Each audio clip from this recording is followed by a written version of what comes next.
ये भारतीय सेना है जो बंदूकों से नहीं संकल्प से लड़ती है। पाकिस्तान जहां महंगाई, कर्ज और घुटनों पर है, तो वहीं भारत तैयार है डीजल से लेकर मिसाइल तक हर मोर्चे पर। प्रधानमंत्री की स्पष्ट घोषणा है, कार्रवाई की जगह तरीका और समय सेना तय करेगी।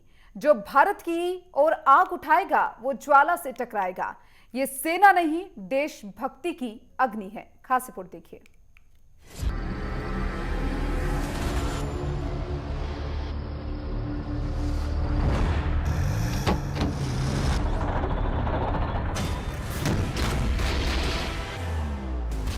रात के सन्नाटे में जब सारी दुनिया सोती है, तब कहीं दूर बर्फीली चोटियों पर एक जवान आंखें खोले बैठा होता है।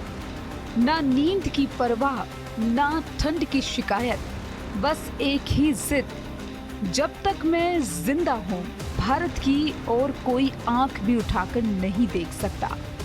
भारत की सेना दुनिया की सबसे बड़ी और ताकतवर सेनाओं में से एक है।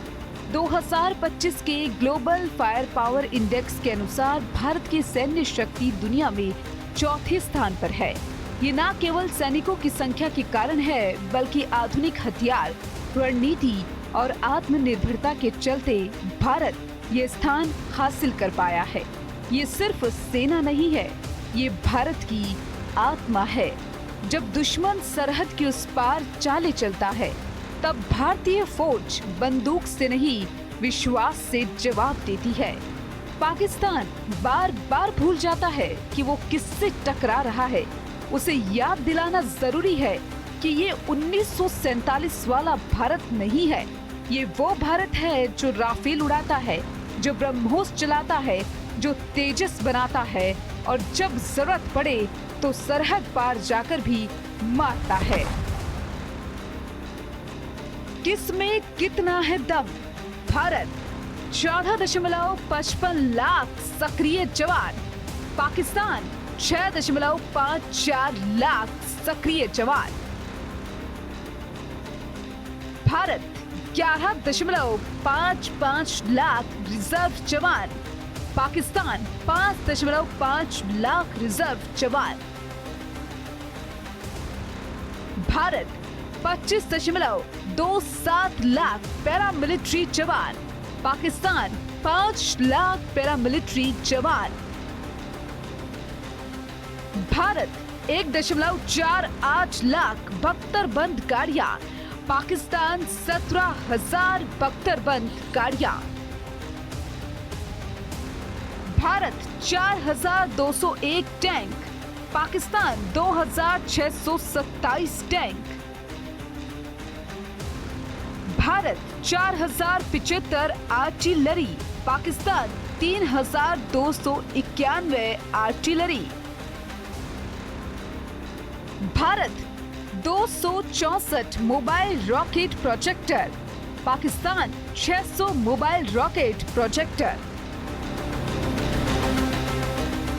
जब आसमान में गरजती है भारतीय वायुसेना की रफ्तार, तो दुश्मन की सांसें थम जाती है। भारत के पास 2,229 एयरक्राफ्ट की वो ताकत है जो किसी भी दुश्मन को पल भर में राख कर सकती है। राफेल, सुखोई, मिराज और तेजस जैसे ध्वनि से तेज योद्धा भारत के आकाश को अभेद्य किले में बदलते हैं। वहीं पाकिस्तान 1,399 विमानों के साथ सिर्फ मुकाबले का ही सपना देख सकता है। भारतीय वायुसेना सिर्फ हवा में नहीं उड़ती, वो दुश्मन के हौसलों को चीरते हुए गुजरती है। एयरक्राफ्ट में दोगुना अंतर। Bharat 513 fighter aircraft, Pakistan 328 fighter aircraft, Bharat 130 dedicated, Pakistan 90 dedicated, Bharat 270 transport, Pakistan 64 transport, Bharat 351 trainer aircraft, Pakistan 565 trainer aircraft, Bharat 74 special mission craft, Pakistan 27 special mission craft.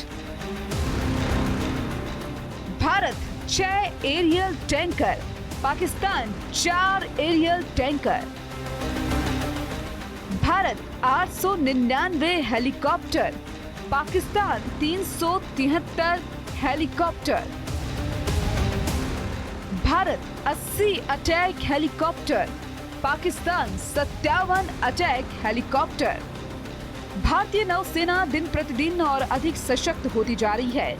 हाल ही में 3 स्वदेशी युद्धपोतों का नौसेना में शामिल होना इस बात का प्रमाण है कि भारत अब समुद्री ताकत के मामले में आत्मनिर्भर हो रहा है।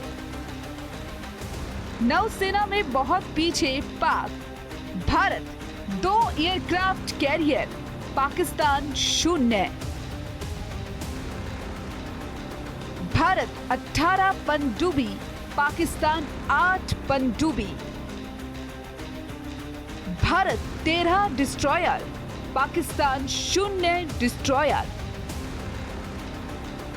भारत 14 फ्रिगेट युद्धपोत, पाकिस्तान 9 फ्रिगेट युद्धपोत।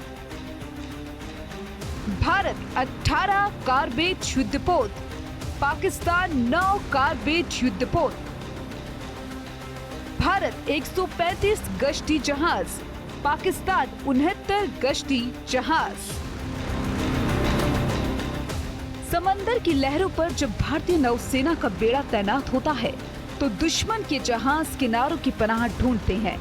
भारत के पास 293 युद्धपोतों, पनडुब्बियों और विध्वंसकों का वह विशाल समुद्री किला है जो हिंद महासागर से लेकर अरब सागर तक अपनी ताकत का लोहा मनवा चुका है।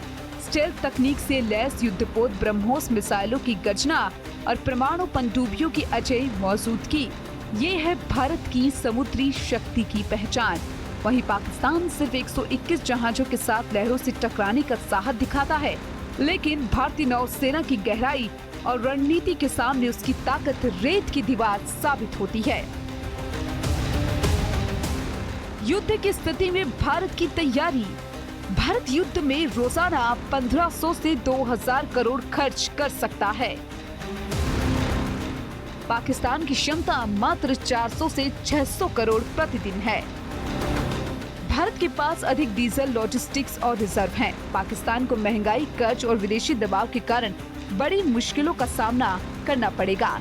हाल ही में प्रधानमंत्री नरेंद्र मोदी ने रक्षा मंत्री NSC अजीत डोभाल और तीनों सेनाओं के प्रमुखों के साथ एक बैठक की। प्रधानमंत्री ने साफ कहा कि कार्रवाई का तरीका, लक्ष्य और समय सेना तय करेगी। ये दिखाता है कि भारत की सरकार भी सेना को पूर्ण समर्थन दे रही है और किसी भी खतरे का जवाब देने के लिए तैयार है। भारतीय सेना की असली ताकत बंदूकों की गरज में नहीं, बल्कि उन आंखों की चमक में है जो सरहद पर मां भारती की रक्षा का संकल्प लेकर खड़ी है। ये वो वीर सपूत है जो मौत से आंख मिलाकर कहती हैं, तू रुक, मैं पहले देश के दुश्मनों से निपट लूं। भारत की सैन्य शक्ति सिर्फ एक संख्या नहीं, यह एक जीवित भावना है। शौर्य, बलिदान और संकल्प की भावना। आज जब दुनिया आत्मनिर्भर भारत की ओर देखती है तो हमारी सेनाएं अत्याधुनिक मिसाइलें, स्वदेशी युद्धपोत और तेजस्वी लड़ाकू विमानों के साथ तैयार हैं। हर आकाश, हर सरहद, हर सागर की रक्षा के लिए। हमारी रणनीतियां डिजिटल युग की सोच से आगे है और हमारे सैनिकों का हौसला पर्वतों से भी ऊंचा। अगर किसी ने भी भारत की ओर आंख उठाई तो याद रखो, ये वही देश है जहां जवान हंसते हुए कारगिल की चोटियों पर चढ़ जाते हैं। यहाँ हर सैनिक की रगों में लहू नहीं बल्कि विजय का जुनून दौड़ता है। भारत को छूने की कोशिश करना लपटों में हाथ डालने जैसा होगा, क्योंकि यह सेना नहीं, एक ज्वाला है। Desk report, network 10।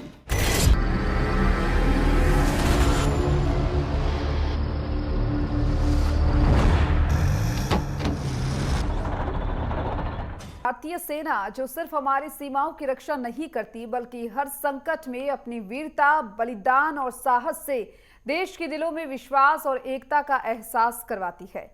भारत और पाकिस्तान के बीच बढ़ते तनाव के बीच भारतीय सेना को प्रधानमंत्री नरेंद्र मोदी ने पूर्ण स्वतंत्रता दे दी है। सीमाओं पर अलर्ट भारतीय सेनाएं और आसमान में तकरार की आहट। पाकिस्तान के हुक्मरानों को चौंका चुकी है। खास रिपोर्ट में देखिए।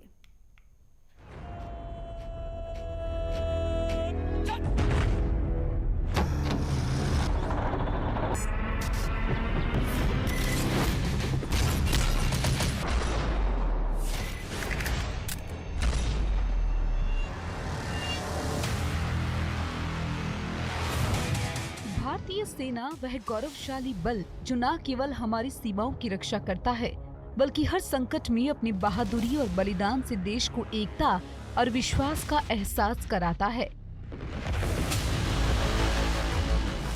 यह सेना जो हिमालय की ऊंचाई से लेकर समुद्र की गहराई तक हर चुनौती का सामना करती है, भारत की आत्मा का प्रतीक है। जब भी देश पर संकट आया, भारतीय सैनिकों ने अपनी जान की बाजी लगाकर देश की आन बान और शान की रक्षा की है। क्या आपने कभी सोचा कि जब पाकिस्तान ने कश्मीर में घुसपैठ की थी तो भारतीय सैनिकों ने बर्फीली पहाड़ियों पर लड़ाई लड़ी थी? क्या आपने सुना है कि कैसे 1971 में भारतीय सेना ने पाकिस्तान के हजारों सैनिकों को आत्मसमर्पण करने के लिए मजबूर किया था? और कैसे 1999 के कारगिल युद्ध में हमारे वीर सैनिकों ने चोटी पर चढ़कर पाकिस्तान को धूल चटाई थी? पहलगाम के मसले को लेकर इस समय भारत सरकार की जो बैठकें हैं, उन बैठकों का दौर लगातार चल रहा है। तनाव लगातार बना हुआ है। जो एक्सपर्ट है वो भी कह रहे हैं कि अगले 72 घंटे शायद हो सकता है दोनों देशों के लिए बड़े संवेदनशील है। मेरे साथ कुछ ऐसे लोग, पूर्व सैनिक हैं जो मौजूद हैं, क्योंकि इन्होंने हमेशा बॉर्डर पे देश की रक्षा की है। ये ज़्यादा बेहतर समझ सकते हैं सर, ये जो परिस्थिति है, इन परिस्थितियों पर सबसे पहले आपका कमेंट। मैं ये समझूंगा ये बहुत ही अभी गंभीर विषय चल रहा है और समय बहुत ही तनावपूर्ण है और इसमें कभी भी युद्ध शुरू हो सकता है, क्योंकि जिस समय इस तरह की स्थिति होती है युद्ध को शुरू होने में ज़्यादा समय नहीं लगता है, कि दोनों तरफ से पूर्ण रूपेण तैयारियां हो चुकी हैं। हमारी भी तैयारी है, एडी सिस्टम हमारा तैयार है, हमारे जहाज तैयार हैं, हमारा मिसाइल सिस्टम तैयार है, हमारे गनिंग सब कुछ तैयार है और इसमें कभी भी युद्ध हो सकता है। इस युद्ध को रोकने के लिए सरकार को कोशिश जरूर करनी चाहिए। जब नहीं रुक पाए तो फिर युद्ध को पूर्ण रूपेण लड़ा भी जाएगा। अच्छा सर, एक चीज और, क्योंकि आपने तो बहुत लंबा समय मेरे ख्याल से दिया है। मैं honorary flag officer Birpal Singh 39 years 5 month 13 days में सर्विस करके आया हूँ। बहुत सारे मिशन ऐसे होंगे जिन मिशनों में आपने हाँ जी, कारगिल के टाइम में मैंने बहुत एक्टिव पार्ट लिया है। राजस्थान सेक्टर में था मैं, और हम समझते हैं कि हमारी सेना की तैयारियां और क्षमता बहुत संपूर्ण रूप से विकसित है। ये जो परिस्थितियां, इन परिस्थितियों पर आपका भी कोई कमेंट? हाँ जी, यही है जो भाई साहब ने बोला, तो कमेंट तो हम सबका एक ही है। सब पूरा देश आक्रोशित है, आप लोग भी, मीडिया वाले भी आक्रोशित हैं, लेकिन देश को करेक्ट पर्सपेक्टिव में ही डिसीजन लेना है। हम सब जानते हैं कि इंटरनेशनल साजिशें भी कई चल रही हैं। अब एकदम जंप कर जाना युद्ध में जंप करने का मतलब बहुत सारा सब रिपरकशंस भी हो सकता है, तो बहुत सारा प्लानिंग करना पड़ता है। इंटरनेशनल सिनेरियो का भी ध्यान रखना पड़ता है, अपना इनपुट, उनका इनपुट, अपना स्ट्रेंथ, उनका स्ट्रेंथ, बहुत सारे फैक्टर्स हैं। तो बहुत कुछ सोच समझकर ही फैसला लिया जाएगा और इसकी अपनी सरकार और सेना बहुत गंभीरता से विचार कर रही है, उसके बाद ही फैसला लिया जाएगा।